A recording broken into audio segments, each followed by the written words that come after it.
এসেছি একটা embroidery necklace বানানোর জন্য।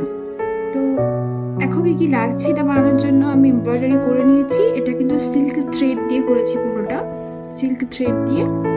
আর যাকে বলে হচ্ছে শিফন সুতো বা সিল্ক থ্রেড, একই জিনিস। তো কালো একটা ব্ল্যাক কাটন কাপড় করে নিয়েছি, ফেব্রিক গ্লু দিয়ে কিন্তু এটা আমি লাগিয়ে নিয়েছি।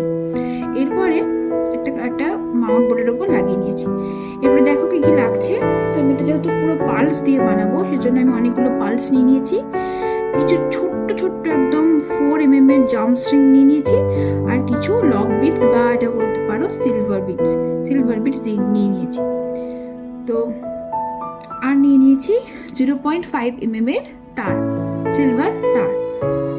তো আর লাগছে হচ্ছে তোমার পাঞ্চিং মেশিনের জায়গায় তোমরা কোনো কম্পাস দিয়েও তোমরা ফুটো করতে পারো, কিংবা কোনো নিডল কোনো জিনিস দিয়েও তোমরা ফুটো করতে পারো। আর যে লাগছে সেটা হচ্ছে ফ্ল্যাট পিলার লাগছে। তো এই কটা জিনিস লাগছে। তো চলো দেখে নি কি করে আমরা বানাচ্ছি এটা।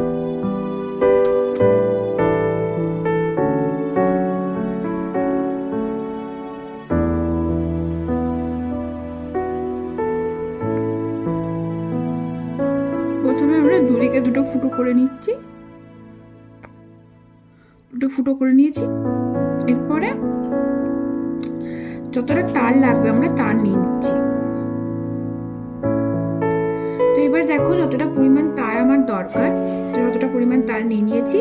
এরপরে এই যে ফুটোগুলো আমি করেছি যে পাঞ্চিং মেশিন দিয়ে, সেই ফুটোর মধ্যে দিয়ে তারটা আমি ঢুকিয়ে দিচ্ছি। এরপরে এই তারটাকে আমি ডবল করে নিয়েছি, যাতে খুব মজবুত হয় জিনিসটা। এরপরে আমি একটা পালস গেঁথে নিচ্ছি এই তারের মধ্যে দিয়ে।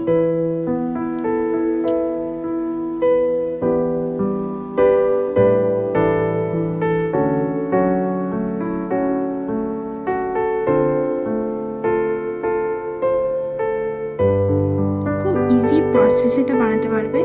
কঠিন এখানে হয়তো বলতে পারো এমব্রয়ডারিটা কঠিন।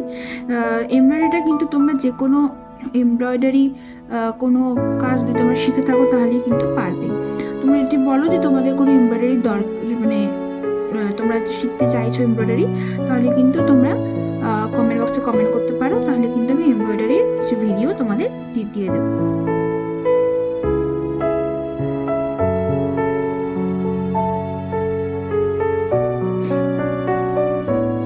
দেখো আমি দুদিকে এরকম পুঁতি দিয়ে গেঁথে নিয়েছি, এরকম লম্বা করে। এরপরে আমরা এই পুঁতির দুটো মাথায় লবস্টার ক্ল্যাম্প লাগাবো। লবস্টার ক্ল্যাম্প বলতে এইগুলোকে বোঝায়। এই যে এগুলো দেখতে পাচ্ছ, এগুলো হচ্ছে লবস্টার ক্ল্যাম্প। এগুলো লাগিয়ে দেবো যাতে হাতটা আমরা করতে পারি। তার জন্য ছোট ছোট জাম্প স্ট্রিং নিয়ে নিয়েছি, যেগুলো তোমাদের প্রথমেই দেখিয়েছি।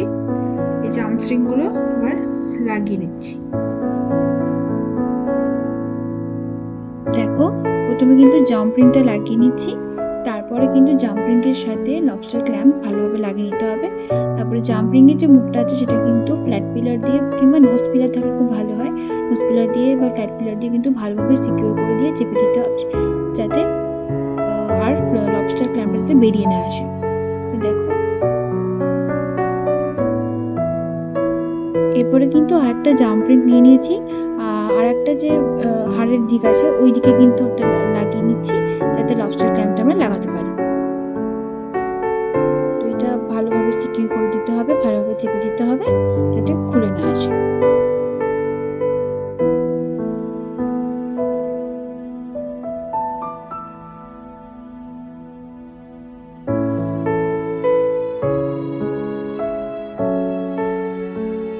দেখো আমরা আবার কিছু পালস নিয়ে নিয়েছি। এবারে হাড়টার যে এই নিচের দিকটা আছে, এখানে আমরা ছোট ছোট পালস লাগিয়ে নেব। তার জন্য নিয়ে নিয়েছি সূর্যে একটা সুতো করে নিয়েছি, কালো সুতো। এবার আমরা পালসগুলোকে সেলাই করে নিচ্ছি। দেখো কিভাবে করছি।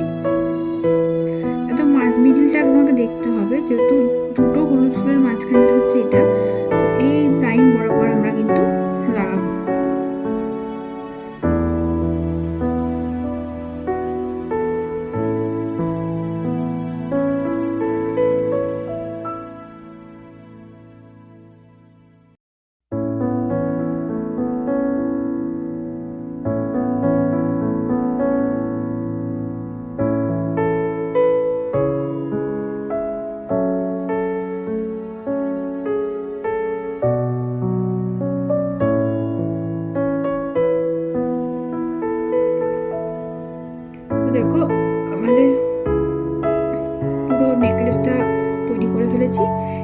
লাস্ট ফিনিশিংয়ের জন্য এই যে সেলাই যে করেছি আমি মতিগুলো, এটা যে সুতোটা বেরিয়েছিল এটা কিন্তু আমি ফেভিক্রালের ফেব্রিক গ্লু দিয়ে এটা আমি সিকিউর করে দিয়েছি। তো যখনই তোমরা কোনো ফেব্রিকের কোনো কিছু বানাবে, ফেব্রিক কোনো নেকলেস পিস বানাবে বা কিছু বানাবে, তখন কিন্তু অবশ্যই ফেব্রিক গ্লুটা ইউজ করবে। তাতে কিন্তু মানে আঠাটার কোনো স্টেন থাকে না, শুকিয়ে গেলে কিন্তু বোঝা যায় না, কিন্তু ফেভিকলে কিন্তু সেটা থেকে যায়। সেই জন্য সবসময় ফেব্রিক কিছুর জন্য কিন্তু তোমরা এই আঠাটা কিন্তু সবসময় ইউজ করবে, এই আঠাটা।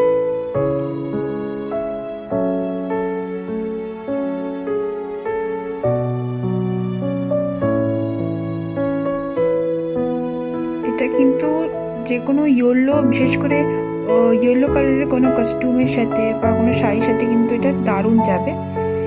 তো এরকম ভিডিও যদি তোমরা আরও দেখতে চাও তবে অবশ্যই কমেন্ট বক্সে কমেন্ট করো। আর আমার চ্যানেলটা যদি ভালো লেগে থাকে তাহলে সাবস্ক্রাইব করে দিও, আর একটা লাইক করে দিও, আর শেয়ার করতে ভুলো না, আর অবশ্যই নোটিফিকেশান বাটনে ক্লিক করে ফেলো। তো আজকে আসি, চলো টাটা।